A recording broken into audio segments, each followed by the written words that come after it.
যে ঈদের পরপরই আমি মাননীয় প্রধানমন্ত্রীর কাছে একটা প্রস্তাব রাখব যে আমাদের এই গুম পরিবারের যারা সদস্যরা রয়েছেন এই মুক্তিযুদ্ধ বিষয়ক মন্ত্রণালয়ের পক্ষ থেকে যাতে তাদের পুনর্বাসনের জন্য উদ্যোগ নেওয়া হয় এবং সেই ধরনের কার্যক্রম হাতে নেওয়া হয়।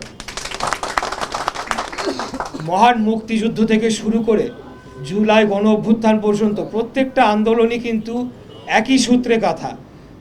বাংলাদেশের পক্ষে, বাংলাদেশের স্বাধীনতা সার্বভৌমত্ব রক্ষার জন্যে, বাংলাদেশের গণতন্ত্রকে রক্ষার জন্যে এবং মানুষের ভোটের অধিকার, কথা বলার অধিকার এবং আমাদের এই বাংলাদেশকে একটা স্বাধীন সার্বভৌম রাষ্ট্র হিসেবে গড়ে তোলার জন্যে মহান মুক্তিযুদ্ধ হয়েছিল।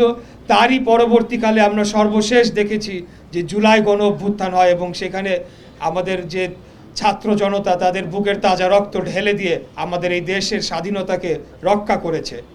একইভাবে বিগত 17 বছর ফ্যাসিবাদী বিরোধী আন্দোলনে আমাদের যারা ছাত্র নেতারা ছিল তারাও সেই মহান মুক্তিযুদ্ধের চেতনাকে ধারণ করেই বাংলাদেশের গণতন্ত্রকে রক্ষার জন্যে, বাংলাদেশের গণতন্ত্রকে পুনরুদ্ধার করার জন্যে এবং বাংলাদেশে যে একদলীয় শাসন ব্যবস্থা কায়েম করা হয়েছিল তার বিরুদ্ধে আন্দোলন সংগ্রাম করতে গিয়ে এই ছাত্র নেতারা গুম হয়ে গিয়েছে।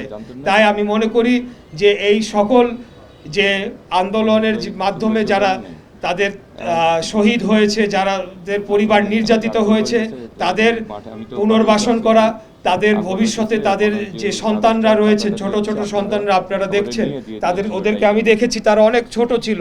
বিগত তাদের বাবারা গুম হয় 2013 সালের সময়, 13-14 সালের আন্দোলনের সময়, আজ থেকে প্রায় 8-9 বছর আগে।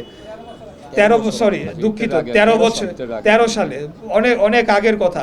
তখন আমি তাদেরকে দেখেছি, তারা ছোট ছোট ছিল, আজকে তারা বড় হয়ে গিয়েছে। আমরা আজকে দেখলাম যে জুলাই অভ্যুত্থানে একজন বাবা তার বিস্তারিত বর্ণনা দিলেন যে বুকের এক পাশ দিয়ে গুলি বের হয়ে পিছন থেকে বড় হয়ে বের হয়ে গিয়েছে, পুরো বুক ছিন্ন ভিন্ন হয়ে গিয়েছে। তো আমরা আপনাদেরকে কথা দিচ্ছি এই প্রত্যেকটি গণহত্যা এবং গুম খুনের পিছনে যারা দায়ী তাদের অবশ্যই বাংলাদেশের মাটিতে বিচার করা হবে ইনশাআল্লাহ। আমি মুক্তিযুদ্ধ বিষয়ক মন্ত্রণালয়ের প্রতিমন্ত্রী হিসেবে হোক অথবা বাংলাদেশের একজন সাধারণ নাগরিক যার কোনো রাজনৈতিক পরিচয় নাই হিসেবেই হোক, আমি আপনাদের পক্ষে। আমাদের এখানে হাবিবুর রশিদ হাবিব ভাই আছেন, একজন তুখোর ছাত্র নেতা। উনি যখন ছাত্র দলের সভাপতি ছিলেন তখন এই ধরনের এই গুম এবং নির্যাতনের একটা ভয়াবহ অত্যাচার নেমে এসেছিল। তাই ওনার সামনেও আমি বলছি যে ইনশাল্লাহ এই পরিবারগুলোকে পুনর্বাসন করা, তাদের যে সন্তানরা রয়েছেন তাদের উচ্চ শিক্ষা নিশ্চিত করা, তাদের কারোর বাসস্থান নাই, নিজস্ব বাসস্থান নাই। আজকে যদি তাদের বাবারা বেঁচে থাকতেন তারা ভালো পজিশনে থাকতেন, তাদের একটা নিজস্ব বাসস্থান থাকতো, তাদের ছেলেমেয়েরা ভালো পড়াশোনা করতে যাওয়ার জন্য চিন্তা করতে হতো না।